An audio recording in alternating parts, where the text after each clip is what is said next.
and welcome to part 2 of the SaKi certified book review of Atomic Habits by James Clear. I'm SaKi, the most certified of the SaKi's. Focus. You might be asking yourself or wondering, do I need to watch part 1 in order to understand part 2, or can I just get in where I fit in? You can watch this video standalone. Don't worry, you do not have to go back and watch part 1. Should you go back and watch part 1? Yes. What are you talking about? It's amazing. Okay? Yeah, absolutely. That'll help you better understand what's going on, context, but you don't need to. All right, so what are we doing here? I read this book, Atomic Habits by James Clear, right? It was an awesome book. I was like, I gotta tell the people what I learned, okay? I learned so much, I gotta tell the people what I learned. So that's what I'm doing here, trying to tell you guys what I learned. Is this the color I picked on my ring light? I thought I picked a different color. That's the color I picked. All right, so yes, I read the book. I love the book, and I was like, I gotta tell the people what I learned. So I did a book review, and I've been on this SaKi certified journey, which is like finding my certified life. Like, what things in my life get a green check? What habits, what people, what places, what products do I love that I want more of and that I want to tell other people about? And so this book is definitely one of them. Y'all ready? Y'all ready to get into it? Y'all ready to get into it? Okay. So as promised, for part 2, we're going to talk about the brain. All right. So the brain is a theme that is present throughout the book Atomic Habits, because we talk about neurological processes and all that stuff. The brain is discussed all throughout the book. It's one of the regular themes in Atomic Habits. And so what we're going to talk about today is what things they mention about the brain throughout the book, so that you can better understand your own brain and how to change your habits and how to try new habits and try new things. Okay? So that's what we're going to do. This is a side concept present in the book. So it's not one of the topics of the book per se, like it's not a chapter, but it is discussed all throughout the book. For one, your brain is a prediction machine. It's always trying to be one step ahead, so that it doesn't have to always be conscious of your actions. So the more that your brain can predict what's going to happen next or what you're going to do next, the less it has to be consciously working to pay attention to you and all your nonsense. It really wants to automate. It wants to predict what's coming next because it wants to automate your actions. And by automating your actions, your brain can be a lot better at taking care of your body, because it has a lot to do. It's communicating to your whole nervous system. I discussed this in the first video, but you get the gist. The brain is busy learning the most effective course of action. Your brain catalogs behaviors that leads to rewards. Your brain likes rewards, okay, baby? Your brain likes to be rewarded. Your brain knows that you like to be rewarded. So it tries to catalog the experiences that yield the best rewards, sometimes through instant gratification and sometimes through delayed gratification. But when it's instant gratification, that's going to get cataloged more often. But if it's delayed, your brain is like, I don't know if that's ever going to happen again. I don't know if I can predict that in the future. Okay? So that's why you want the reward, but you don't necessarily want to wait for the reward. The brain remembers the past so that it can predict the future.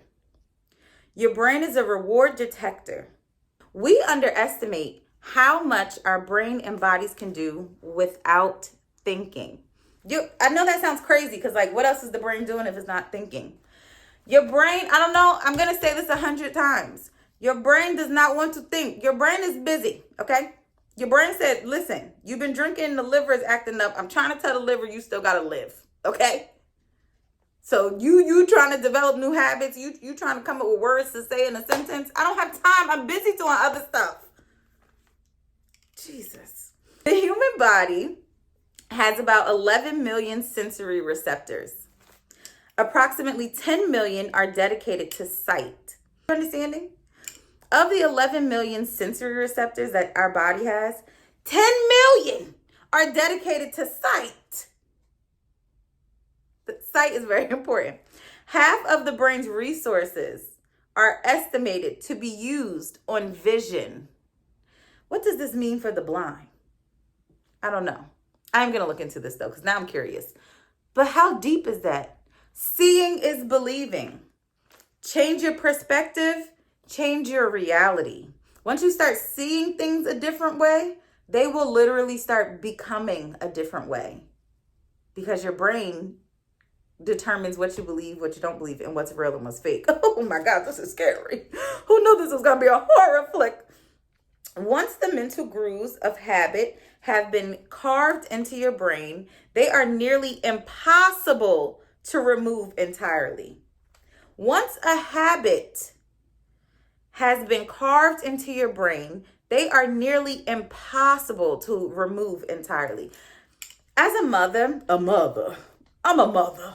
As a mother, this makes me feel like I have such a huge responsibility to my son, because I think about the habits that I have today and the patterns that I have and how lazy I am a lot of the times and how much I procrastinate, but also at the same time how I champion for myself. And I know that all of that is learned behavior that is literally ingrained into my brain. It's like a knee-jerk reaction.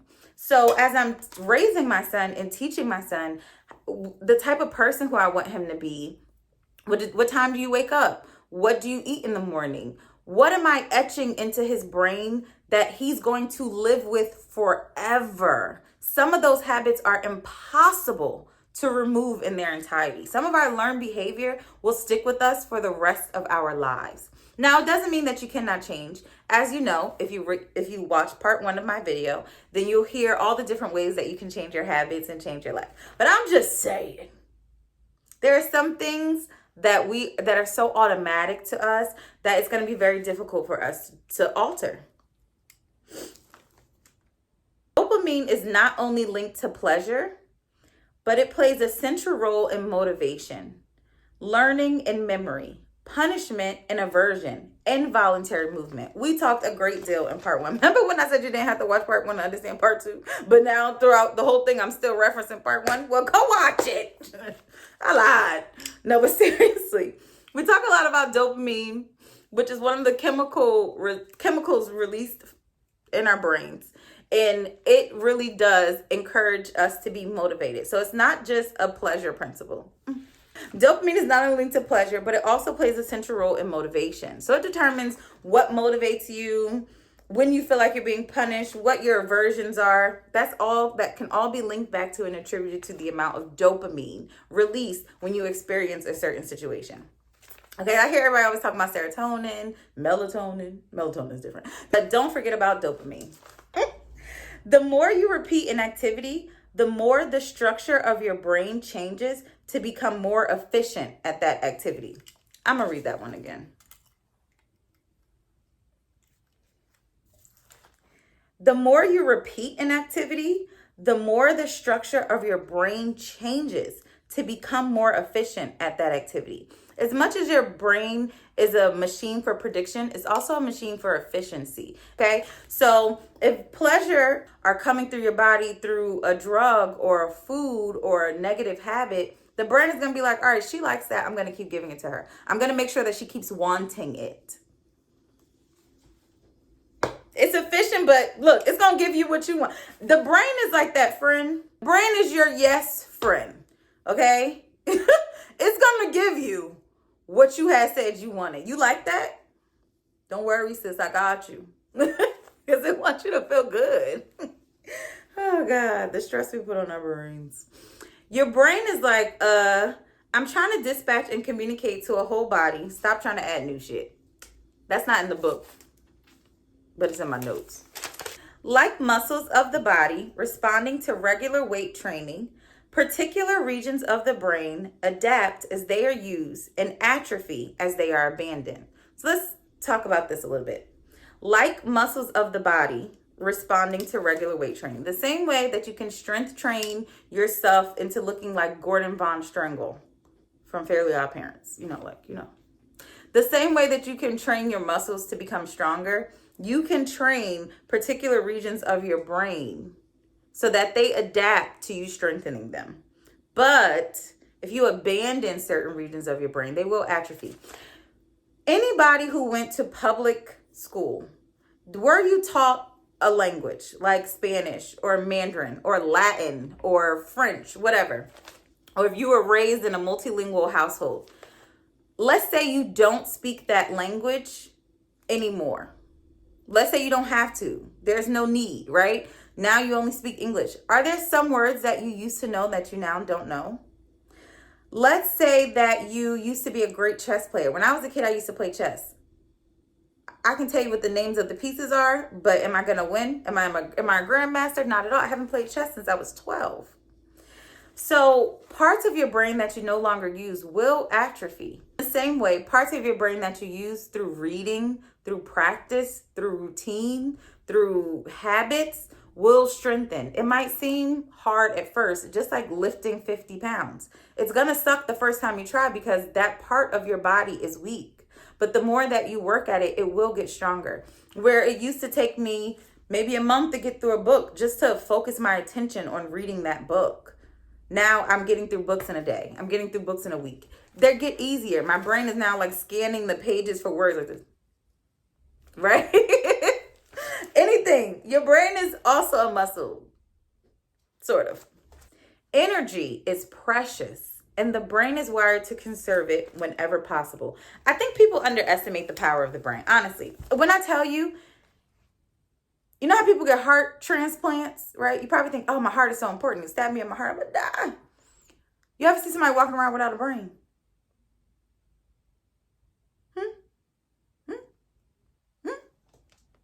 Ever?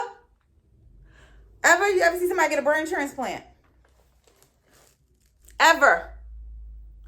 Your brain is the central hub. It does so much. It is so intelligent and so capable and so wonderful. That's why when they say have clarity of mind, peace of mind, meditate, read, relax. That's all to conserve and preserve your brain. When we are stressed, when we are nervous, when we are afraid, when we put ourselves in situations that do not serve us, your brain is working overtime. And it's telling the other parts of your body to overreact. Send more, do more. Next thing you know, you got ulcers. Next thing you know, you got cancers. Next thing you know, you got, now do these things happen naturally in the environment? Some people say yes, others say no. Some people say these things are hereditary. Some people say they're all preventable and avoidable if you change the way you think and you find your peace of mind. Listen, I'm just here to tell you that the brain can do a lot. I'm not a scientist nor am I a doctor, but I do know that the brain is powerful. So what you give it is what you're going to be, what you get. You give it peace, it's going to give you peace. Let's continue.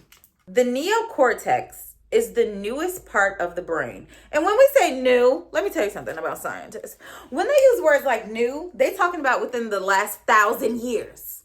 Because we've been on the planet for however many years. So when they say this is the newest part, they just mean this is the one that they discovered most often, or not even discovered. This is the part of the brain that humans have developed most often. So the neocortex is the newest part of the brain. It is responsible for language and other higher level functions. I don't know if this is how it was, but the way they make it seem, cavemen were like, grr, and that's how they was telling their lady that they was hungry.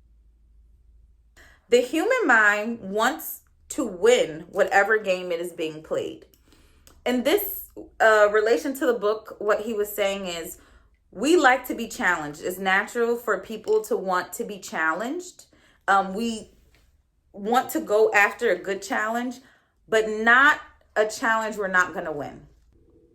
So when you are developing habits or you're trying to develop new habits, in the book, he encourages you to make it very simple. Otherwise, you will give up. You're going to quit.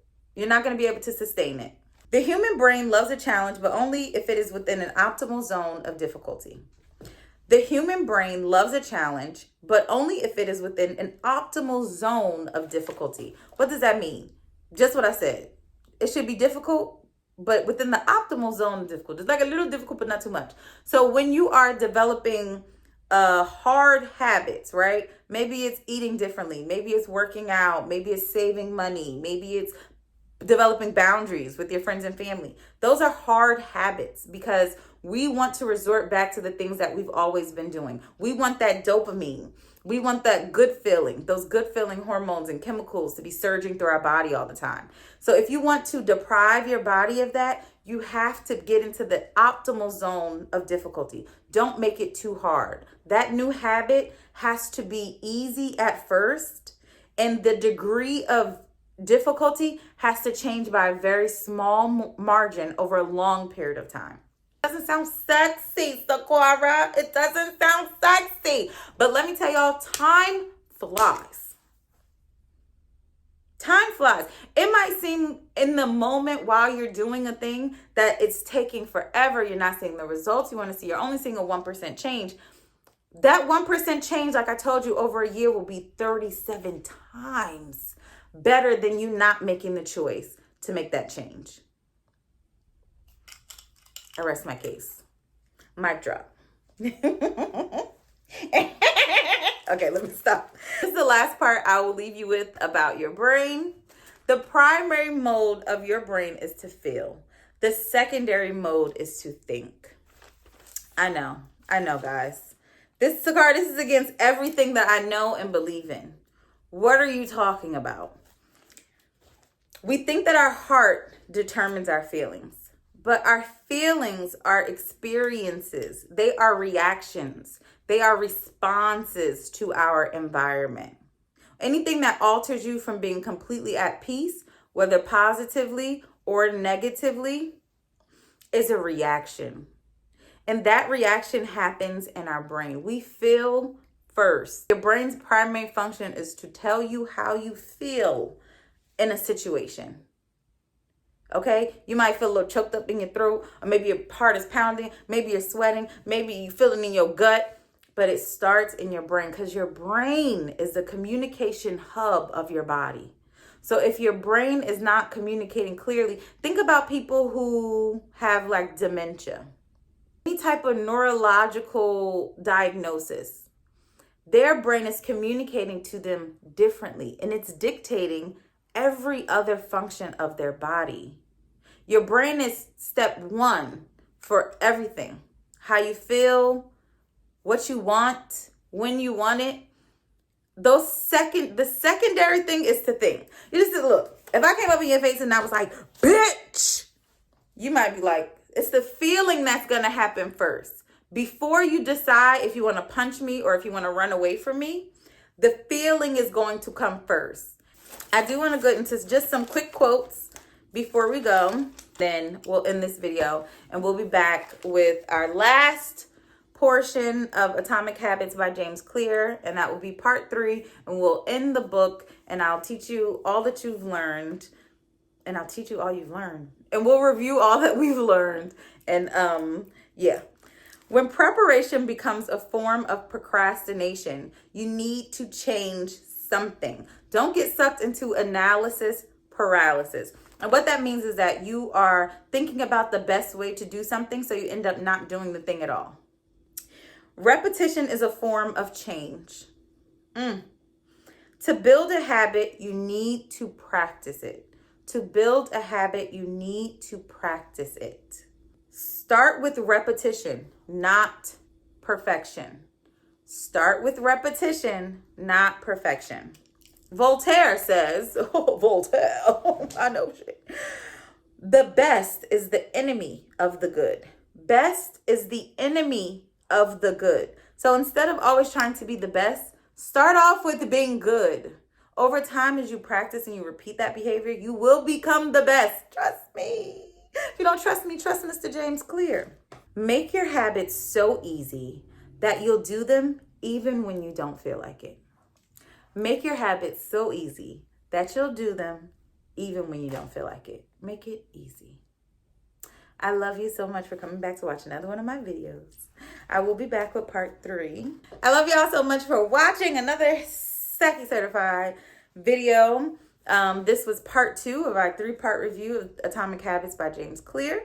Make sure that you are sending this video to people, sharing it, liking, subscribing to the channel, listening and following along, reading. Please read. If you have a book that you love that you'd like to recommend, drop it in the comments. I want to hear from you. Have you read this book before? Did you love it? Did you hate it? What do you think?